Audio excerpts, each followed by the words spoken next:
The Crown's Last Fortress. How the Royals Survived 20th Century Storms. The 20th century was supposed to end the British monarchy. Empires collapsed across the world. Kings were executed, overthrown, forced into exile. World wars reshaped nations.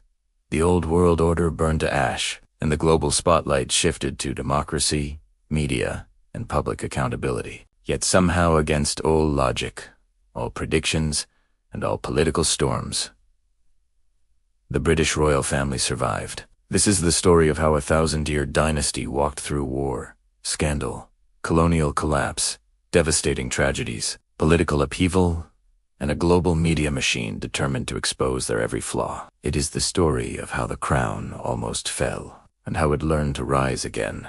Stay with me till the end. Hit like, subscribe, and watch the full story because history has never been this dramatic. An empire in ruins. The monarchy before the storm at the turn of the 20th century. The British royal family stood atop the largest empire the world had ever seen. Queen Victoria's reign had stretched from Canada to India. From Africa to the Pacific, 1/5 of humanity lived under the Union Jack. To the outside world, the monarchy looked invincible, eternal, and impossibly wealthy. But inside Buckingham Palace, the cracks were already forming. The deaths of Victoria and her heir Edward VII left a monarchy emotionally exhausted and politically fragile. After centuries of expansion, Britain was now entering a world it did not fully understand. Industrialized warfare, rising democracy, and the slow, painful decay of empire. When George V took the throne, the royal family faced their first existential threat of the century. World War I, a war that would kill 20 million people and nearly destroy the crown. For the first time in history, British citizens openly questioned the monarchy's value. Why should kings exist during a war fought by ordinary men? What did royal blood matter when trenches swallowed thousands each week? The German roots of the royal family made things worse. The king's own cousins sat on enemy thrones. Anti-German sentiment grew so intense that mobs attacked anything with German names, even butcher shops. And so, in a moment of survival strategy that would define the monarchy for decades, King George V made a radical decision. He erased the monarchy's German identity. The family abandoned its German surname, Saxe-Coburg and Gotha, and rebranded itself as the House of Windsor, a new name for a new age, a royal family reborn in the fire of war. Behind palace doors, tensions rose. The monarchy feared revolution. Newspapers questioned royal spending. Politicians debated whether Britain still needed kings at all. Across Europe, monarchies were falling like dominoes. Germany, Austria, Russia. Kings were being forced from their thrones or executed in basements. George V understood one thing clearly. If the British monarchy did not change, it would die. He reduced royal spending, simplified court ceremonies, shifted power quietly toward Parliament, and he reinvented the monarchy as a symbol of stability, not authority. When World War I finally ended, the monarchy had survived, but barely. The empire had fractured, millions were dead, and the public's expectations had changed forever. For the first time, the crown existed not because of divine right, but because people still allowed it to exist. That fragile truth would shape everything the royal family did in the century to come. And then came the next crisis, one that no war, no reform, no political plan could prevent. A crisis born from love. A crisis that nearly ended the monarchy permanently. A king who abdicated, a young girl who would one day become queen, and a nation standing on the edge of World War II. The abdication crisis. The king who walked away from the crown. Nothing prepared the British monarchy for the earthquake of 1936. King George V died, and the throne passed to his eldest son, Edward VIII, charming, charismatic, modern king who loved fast cars, glamorous parties, and speaking directly to the people. For a moment, the monarchy felt young again, reborn with energy and confidence. But Edward carried a secret that would soon shatter the crown. He was in love with a woman the monarchy could never accept. Vala Simpson, American. Divorced once, in the process of divorcing again. To Edward, she was the love of his life. To the government, the church, and the British publishee, was a threat. The monarchy depended on stability and tradition. Divorce was still scandalous. A king was expected to be a moral symbol, a model of the nation, but Edward refused to let go of Vallis. He told his advisors, "I will never give her up." Within months of his coronation, the monarchy found itself in a constitutional war. Newspapers, controlled by secret agreements, suppressed the scandal. But rumors exploded across Europe. Politicians warned that the king's marriage would destroy the empire's unity. The Archbishop of Canterbury insisted the king could not marry a divorced woman and remain head of the Church of England. Edward faced an impossible choice: the crown or love. And in December 1936, he chose love. In a speech heard around the world, Edward announced, "I have found it impossible to carry the heavy burden of responsibility without the help and support of the woman I love." He walked away from the throne. Britain had witnessed something unheard of in 1,000 years of royal history. A king voluntarily gave up his crown. The crisis nearly destroyed the monarchy. Trust collapsed. Newspapers questioned whether the royal family was still fit to rule. Politicians whispered about whether abolishing the monarchy might actually benefit the nation. But while one king walked away, another reluctantly stepped forward. His younger brother, Albert, shy, anxious, and plagued by a severe stammer, became King George VI. He never wanted the role. He had not trained for it. He felt he was not worthy of it, but history didn't ask. He accepted the crown on the eve of the worst catastrophe the modern world would ever see. World War II, the wartime king when Germany invaded Poland in 1939. Everything changed. Britain entered a war that would kill millions and threaten the survival of the entire nation. Bombs fell on London night after night. Food shortages spread. Fear ruled the streets. And in the middle of all this chaos, a quiet, soft-spoken king found his strength. George VI refused to flee to Canada, even when Buckingham Palace was bombed. He walked through Roubaix with his wife, Queen Elizabeth, the future Queen Mother, shaking hands with survivors, comforting children, standing with the people. To a suffering nation, he became a symbol of calm, stubborn courage. Radio speeches terrified him, but he delivered them anyway. He practiced late into the night, fighting through his stammer, determined to speak clearly to the millions who needed hope. His message was simple: we endure this together.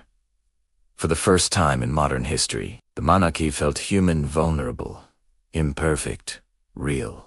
The king's leadership helped restore the crown's reputation after the abdication crisis. But behind palace walls, pressure was building.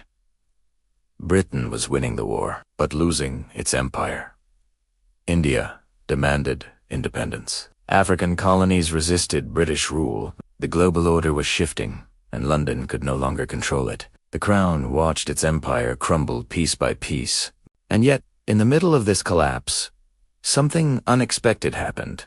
A young princess emerged as the future of the monarchy. The rise of Princess Elizabeth. Princess Elizabeth was never meant to be queen, not originally. If Edward VIII had not abdicated, the throne would have passed through his line. But destiny had rerouted her life. During the war, she served as a mechanic and military truck driver, one of the first female royals to enter active service. The public adored her. She represented youth, duty, and a hopeful future. When George VI died in 1952, at only 56 years old, the world mourned a king who had held his nation together through its darkest hour. And on that same day, a 25-year-old woman became Queen Elizabeth II, inheriting a monarchy facing unprecedented challenges. A shrinking empire, a new world order, rising media scrutiny, growing political reform, a public demanding transparency, and the weight of a crown that had already nearly broken the kings before her. The 20th century was only halfway over, and the storms were about to grow far more violent. Elizabeth would face scandals, tragedies, economic crises, media attacks, and political battles that pushed the monarchy to the brink again and again. But she would also lead it into a new age, modern, global, resilient. For now, Britain stood on the edge of transformation. The empire had ended. The war was over. A new queen sat on the throne, and the world was about to change forever.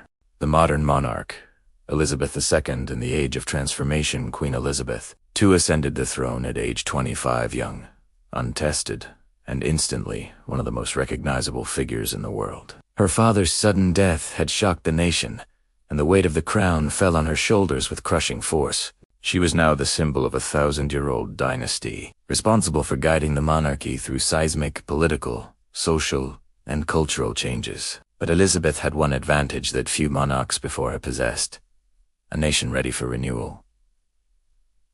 Britain was rebuilding.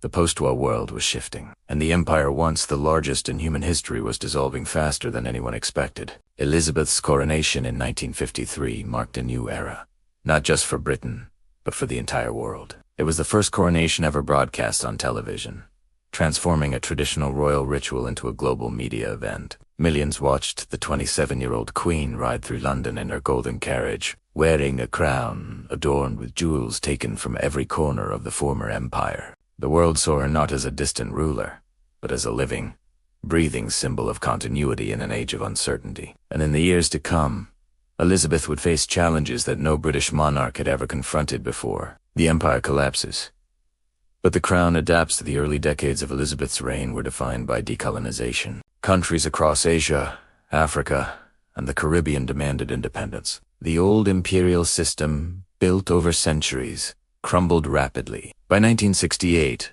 more than 20 former colonies had left the empire. Where previous monarchs might have resisted, Elizabeth adapted. She embraced the new Commonwealth, a voluntary association of nations united not by force, but by shared history and diplomacy. The crown shifted from an imperial symbol to a global cultural one. Rather than ruling by power, the monarchy now ruled by influence, soft power. Elizabeth became a master of quiet diplomacy. Her private meetings with world leaders often changed political outcomes without public attention. She advised, nudged, and subtly guided major decisions. But while she navigated international transitions with grace, trouble brewed closer to home. Britain itself was transforming. The economy struggled. Industrial strikes shook the nation. Scotland and Wales pushed for more autonomy. Northern Ireland descended into violent conflict. And with each crisis, the crown walked a delicate line, visible enough to reassure the nation, but neutral enough to avoid political entanglement. Elizabeth maintained discipline, never expressing political opinions, never showing favoritism, never allowing her personal feelings to disrupt the crown's image. But what she could not control was her family. A family falling apart. The 1970s and 1980s brought unprecedented media attention on the royal family. Cameras captured everything: ceremonies, scandals, whispers, rumors. The monarchy was no longer a distant institution. It had become the world's favorite soap opera, and at the center of that drama was Prince Charles, the heir to the throne. Shy, sensitive, deeply intellectual Charles was nothing like his mother. His awkwardness in public made him an easy target for tabloids. Yet he carried an immense responsibility: to marry, to produce heirs, and to continue the royal lineage. Enter Lady Diana Spencer. Their wedding in 1981 drew 750 million viewers worldwide. It was marketed as a fairy tale: a young, innocent kindergarten teacher and the future king. But behind the palace curtains, the marriage was already cracking. Charles still loved Camilla Parker Bowles. Diana felt isolated, scrutinized, and trapped inside an institution that demanded emotional silence. The media turned her into the most photographed woman in the world, following her every move. The royal family struggled to manage Diana's growing fame. She was warm, charismatic, relatable, the opposite of the monarchy's traditional formality. People adored her more than the crown itself, and that terrified the institution. Inside the palace, tensions erupted. Charles and Diana's marriage fell apart publicly. Interviews, leaked tapes, and tabloid wars exposed the monarchy's private dysfunction like never before. Then came the darkest moment: the death of Princess Diana, August 31st, 1997. Paris. A speeding car. A deadly crash inside a tunnel. The world stopped. Diana, beloved, wounded, misunderstood, was dead at age 36. Millions wept in the streets. News stations ran tributes for days. Flowers piled outside Buckingham Palace like mountains. And the royal family, silent. Elizabeth stayed at Balmoral with her grandsons, protecting them from the media storm. But the public misinterpreted her silence as coldness. Anger erupted. Crowds chanted for the Queen to show herself. For the first time in her reign, Elizabeth misjudged the emotional needs of her people. The monarchy faced an existential crisis more severe than the abdication of 1936. And then she adapted again. She returned to London. She addressed the nation live, an extraordinary break from royal tradition. She bowed her head before Diana's coffin. She allowed a public funeral. And once again, the crown survived by bending instead of breaking. Diana's death forced the monarchy to modernize. They became more transparent, more emotionally open, more engaged with the nation. But the 20th century still had one storm left: money, politics, and the fight to stay relevant. By the late 1990s, the monarchy faced pressure on every front. Financial reforms. Parliament demanded the royals pay taxes, something they had avoided for centuries. Political reforms. Scotland, Wales, and Northern Ireland gained their own parliaments. The monarchy's symbolic power weakened. Media pressure, tabloids, paparazzi, and global networks examined every flaw, every scandal, every gesture. Public skepticism. Many questioned whether the monarchy was still necessary. But Elizabeth did what she had always done. She adapted, yet again. She opened Buckingham Palace to the public. She reduced royal expenses. She allowed modern communication strategies. She welcomed diverse leaders into the Commonwealth. She rebranded the monarchy as a living link between past and present, and, gradually, approval began to rise.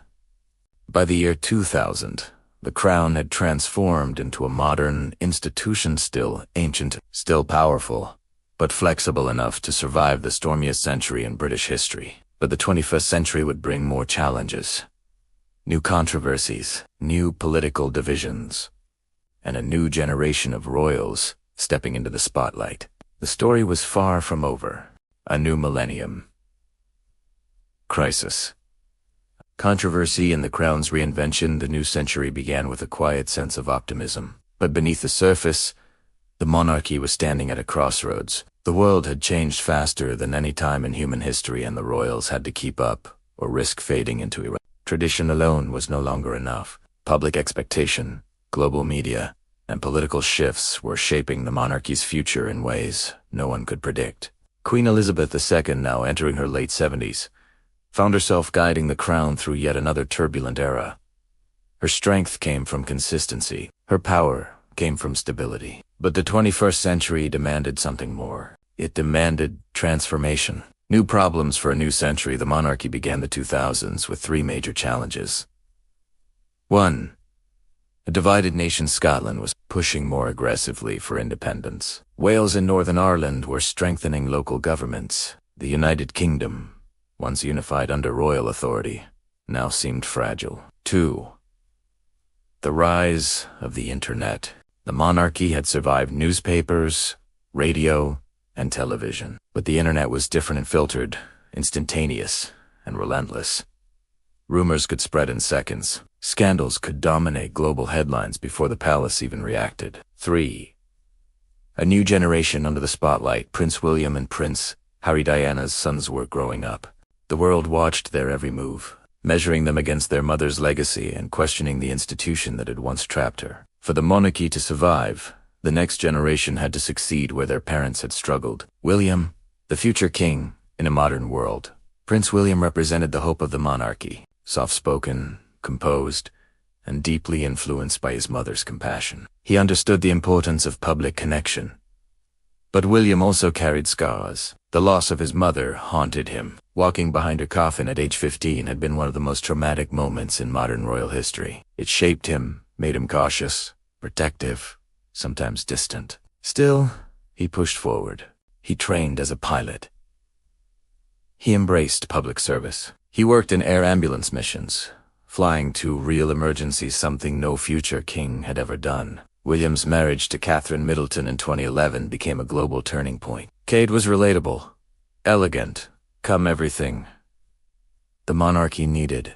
Their relationship brought stability and hope, softening the public's long-standing tension with the royal family. Together, they created a new model of modern royalty. Less formal, more human, less distant, more connected. Still, traditional but emotionally open in a way Elizabeth's generation never could be. But if William represented stability, Harry represented unpredictability. Harry, the rebel prince. Prince Harry was loved for being bold, spontaneous, and honest. He had inherited Diana's emotional transparency and her complicated relationship with the institution. For years, people admired Harry's military service, charity work, and genuine warmth. He felt like the royal most in touch with everyday citizens. But the pressures were always there. Diana's death, constant paparazzi tabloid intrusion, royal expectations comparison to his brother. These pressures intensified after Harry fell in love with Meghan Markle, American actress who brought a modern, global, mixed-race identity to the monarchy. At first, it seemed like a new chapter of progress, but Meghan faced intense criticism, racialized headlines, and ruthless media attacks. And the palace was silent. Harry felt history repeating itself. He feared Meghan would suffer the same fate as Diana, and he refused to endure it. The result was one of the most shocking royal decisions in modern history. Harry and Meghan left the monarchy. Their decision fractured the royal family and symbolically. Public opinion split. Media battles exploded. Interviews, documentaries, and accusations filled global conversations. For the monarchy, it was another storm, one they struggled to contain. Political upheaval, Brexit, and constitutional fragility. As royal dramas unfolded, Britain itself was undergoing seismic political change. The Brexit referendum of 2016 divided the nation like nothing since World War II. The monarchy had to remain neutral, but the atmosphere was volatile. Parliament clashed. Prime ministers resigned. The nation split into two ideological camps, and beneath it all, the question emerged. What does the United Kingdom even represent anymore? In moments like these, the monarchy historically acted as a stabilizing symbol. But now, even the crown felt uncertain. Scotland renewed independence efforts. Northern Ireland faced new tensions over borders. England grappled with political fragmentation. The monarchy needed to redefine its purpose and fast. The Queen's final years. Duty until the end, despite the endless political and personal turmoil. Queen Elizabeth II remained unshakable. Her sense of duty never wavered. Even in her 90s, she carried out hundreds of engagements annually. She met prime ministers, dignitaries, and leaders from across the world. She became one of the most recognized figures in human history. Her longevity became her legacy. But time eventually caught up. In 2021, Prince Philip, her husband of 73 years, passed away. A powerful image spread across the world. Elizabeth sitting alone, masked, mourning, bound by pandemic rules just like every other citizen. That photograph became a defining symbol of her reign. Dignity, sacrifice, duty above all else. She continued working until the very end. On September 6, 2022, she met the new Prime Minister, her last official act. 2 days later, she died peacefully. Her passing marked the end of the longest reign in British history. It felt like the closing of a great book, one written through wars, revolutions, cultural transformations, and the birth of the modern world. But the story of survival wasn't over. Now it passed to her son, King Charles III. An uncertain future when Charles finally became king.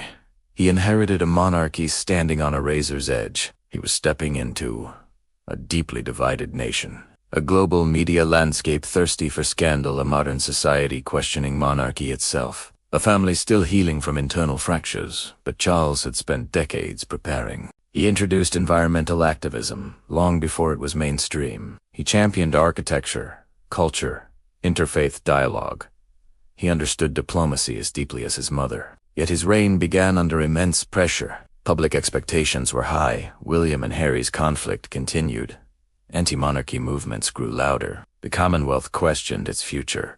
If the 20th century nearly destroyed the monarchy, the 21st century was testing whether it could evolve fast enough to survive.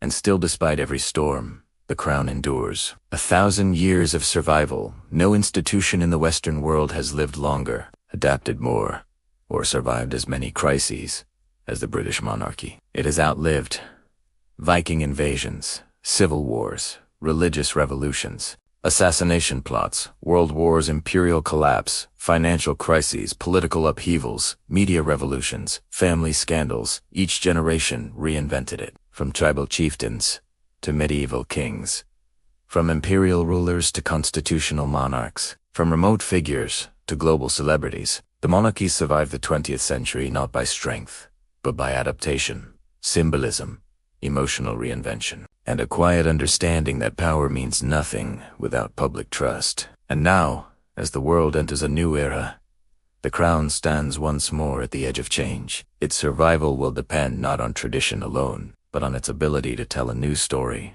for a new century. The forgotten chambers, the sun was beginning its slow descent behind Sundarper's jagged hills, casting long, menacing shadows across the cobblestone streets. Arun and Maya had narrowly escaped the men at the abandoned factory the night before, but their respite was short-lived. The torn page in Arun's pocket burned against his chest like a hot iron, reminding him that every second counted. "This page," Arun murmured, tracing the faint ink with his fingers. "It's more than just numbers. It's a map, or a code to something buried." Maya studied him with a mixture of curiosity and fear. "Do you think it leads to your father?" Arun hesitated. "I don't know, but I have to find out. We can't keep running blindly." Following the coordinates, they found themselves at the edge of an old colonial mansion, long abandoned and half swallowed by creeping ivy. Its windows were darkened, the wooden shutters rattling with the wind. Locals spoke of this place in hushed tones, calling it the Forgotten Chambers. Maya shivered. "Are we really going in there?" Arun nodded, steeling himself. "It's the only lead we have." The main entrance creaked as they pushed it open, revealing a grand hall coated in decades of dust and decay. Sunlight pierced through gaps in the ceiling, illuminating fragments of faded paintings and shattered chandeliers. The air smelled of mildew and old paper. Arun could almost hear the whispers of history lingering in the corners. They moved cautiously, step by step, until they reached a spiral staircase descending into darkness. The stairs groaned under their weight. Arun's heart thudded. "This has to be it," he whispered. At the bottom, they discovered a labyrinth of rooms filled with forgotten artifacts. Old royal seals, crates stamped with strange insignia, and stacks of letters tied in fragile ribbons. Arun picked up one letter. Its ink faded, and began to read aloud. "The page is only the beginning. What is hidden in the chambers cannot fall into the wrong hands. Only the worthy will understand its true meaning." Maya's eyes widened. This is bigger than we thought." A sudden noise echoed from behind a rusted door. Arun and Maya froze. The sound was deliberate, a soft shuffle like someone pacing. They exchanged a glance, understanding without words that they were not alone. From the shadows, a figure emerged clad in black, moving silently like a shadow within the darkness. Arun recognized the stance. Trained, precise, dangerous. "You shouldn't be here," the figure whispered. Arun stepped forward, holding the torn page tightly. "We're looking for the truth. Whoever you are, leave us alone." The figure paused. Then, slowly, a hood fell back, revealing a face Arun didn't recognize but the eyes. The eyes were familiar. There was a flicker of recognition, but no warmth. "You seek answers," the stranger said. "But answers come at a price. Are you willing to pay it?" Arun swallowed hard. "I have no choice. I will do whatever it takes." The figure nodded slightly and gestured toward a hidden door at the end of the chamber. "Through there lies the first clue your father left for you. But beware, the path is filled with traps, not all of which can be seen." Arun and Maya approached the door. As soon as Arun touched the handle, the floor beneath them shuddered. A mechanism clicked, and the walls seemed to close in slightly. "It was a test," Maya grabbed his arm. "Be careful," she warned. Inside, they found a narrow corridor lined with ancient manuscripts, each page filled with cryptic symbols. Arun realized that the torn page he carried was part of a larger code, a sequence to unlock a vault hidden beneath the mansion. Hours passed as they painstakingly matched symbols, cross-referenced dates, and calculated coordinates. Their minds raced, adrenaline fueling every decision. The mansion seemed alive around them, groaning and creaking as though aware of their intrusion. Finally, a section of the floor slid open with a grinding sound, revealing a spiral staircase leading even deeper. Dust rose in a golden haze, and the faint smell of oil and metal hinted at something mechanical below. Arun and Maya exchanged a determined look and descended into the unknown. At the bottom they entered the vast chamber filled with historical relics. Ancient royal crowns, encrypted journals, and devices that seemed impossibly advanced for their era. It was a secret archive, hidden from everyone for decades, perhaps centuries. Arun felt awe and fear in equal measure. "This is it," he whispered. "Everything my father protected. All the secrets of Sandarpur, and possibly more." Maya moved closer. "And now, it's in our hands. What do we do next?" Arun traced his fingers over the edge of a small, locked chest.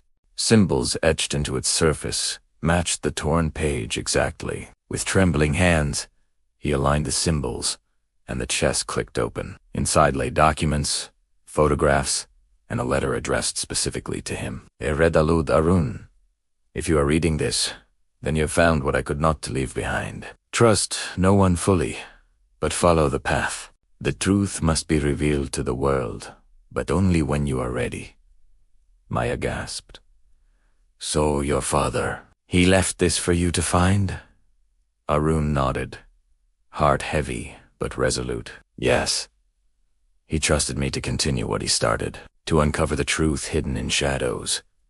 From above, the soft echo of footsteps reminded them that danger was never far behind. The men who hunted them would not give up. Arun tucked the document securely into his bag. "This isn't over," he said, determination burning in his eyes. "But now, at least, we have the key.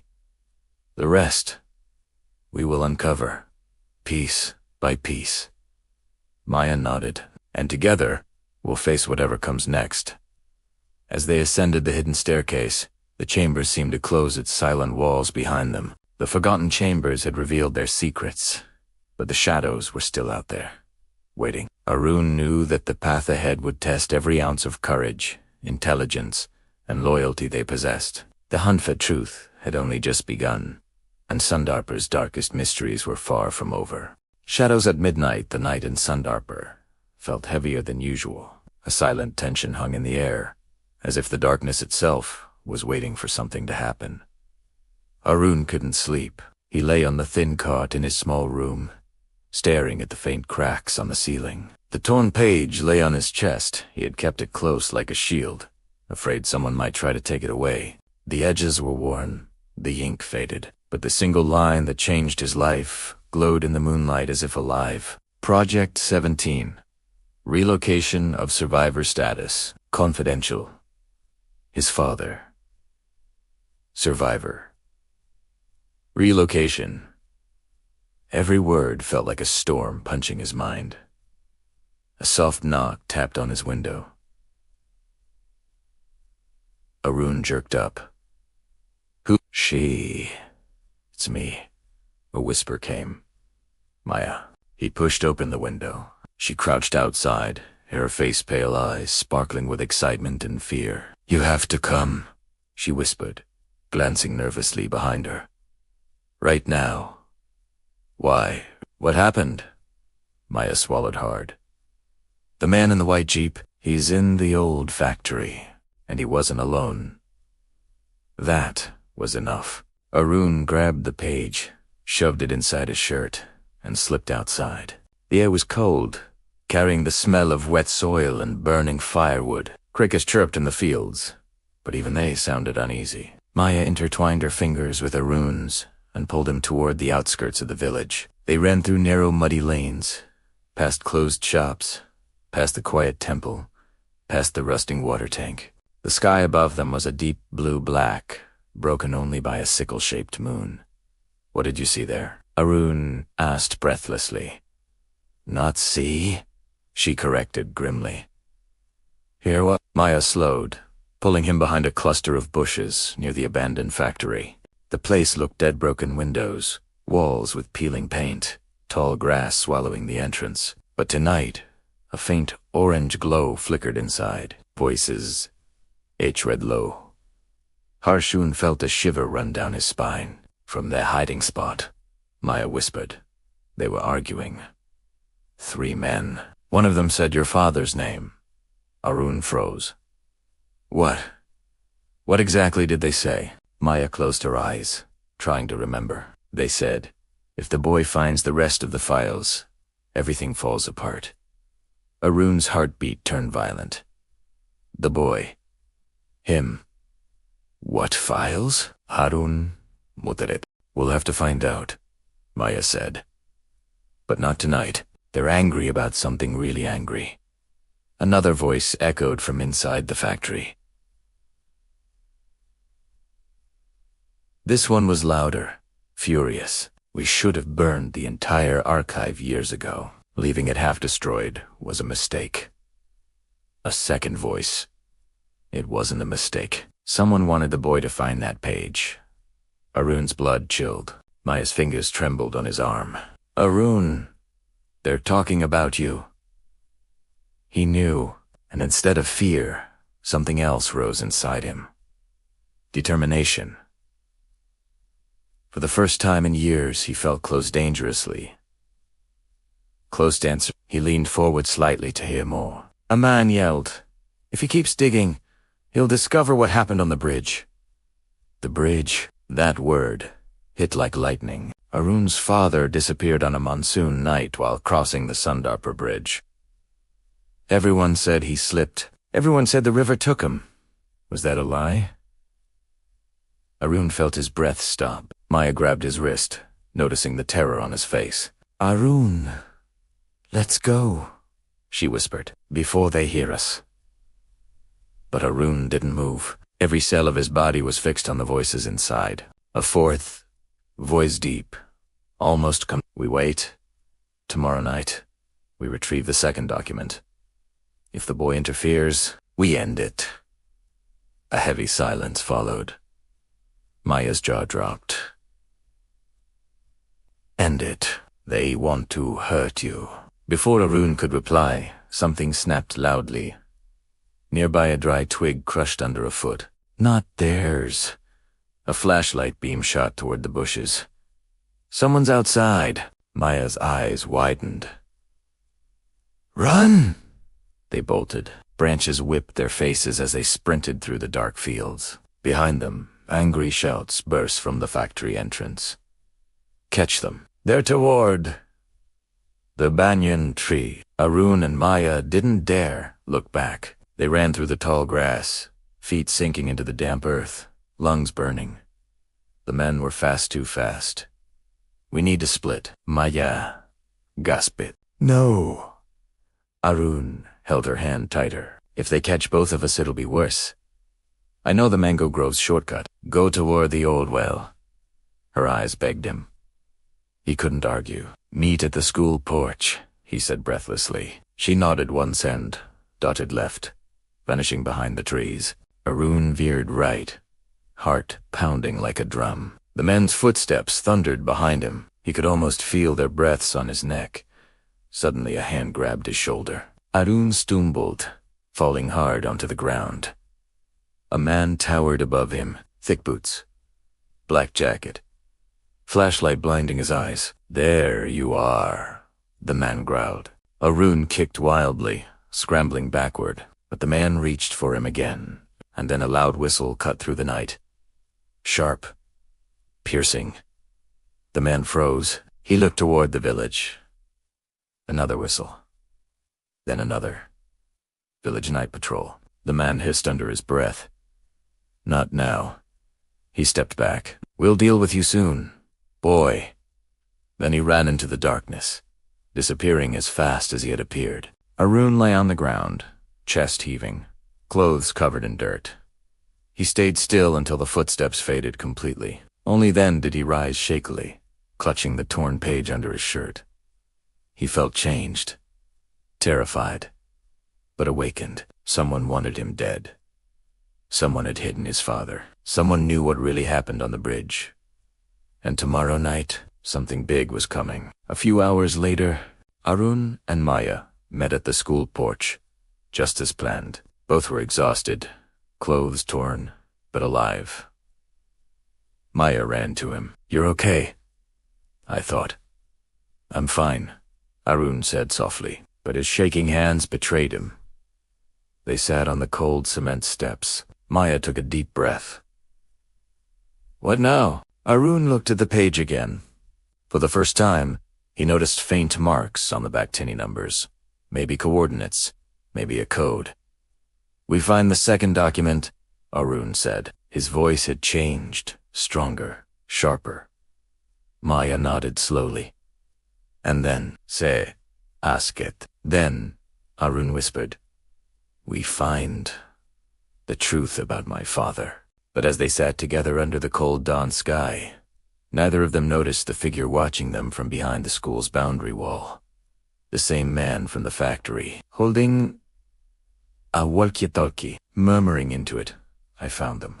The bridge of secrets, the first rays of sunlight bled into Sundarper, painting the village in gold and crimson. Arun and Maya huddled behind the old temple wall, their breathing ragged, hearts still pounding from last night's encounter. The torn page burned against Arun's chest like a live wire, each heartbeat amplifying the sense of urgency. "The coordinates, Arun Mutared. I think they point to the Sundarper bridge."